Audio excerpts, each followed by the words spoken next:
enkuba yatonye mu bitundu by'eggwanga ebitali bimu era nga weziweredde saa 3 ez'okumakya okusinziira kwa lipoota gye twafunye. Kasese yasinze okufuna enkuba ennyingi nga yawezezza millimeters 4 n'obutundutundu 3 so nga ate Gulu yawezezza millimeters 25 n'obutundutundu 3. Kadde ka lipoota y'embeera y'obudde okuva mu kitongole ky'eggwanga ekivunaanyizibwa ku embeera y'obudde Omwanjuzi Agnes Nalukwago.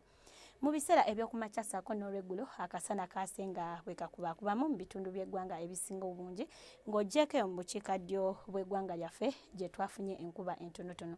Kino nno kiviiridde ku kinuunampewo asimbye mu bukiikaddyo bwa Ssemazinga Africa nga nnuuna empewo empeweevu ezandibadde zikunta nga zidda mu ggwanga lyaffe.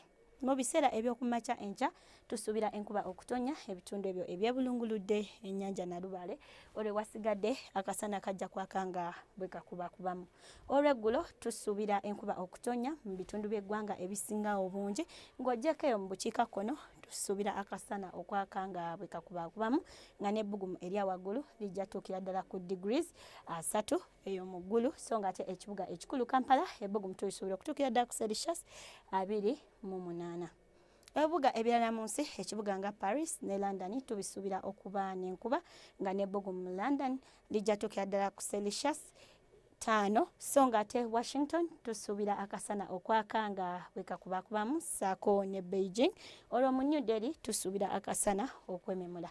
Tukubiriza gwenna ali eyo era tunyola wamu n'abo bonna abafiiriddwa ebintu byabwe nga etwalabye mu wiikendi eno nga enkuba yakulukusa ebintu by'abantu bingi nnyo. Tunyola wamu nammwe ffe ng'ab'ekitongole ky'eggwanga ekivunaanyizibwa ku embeera y'obudde. Sigala nga yekumira ku TV yo, sula bulungi, weeraba.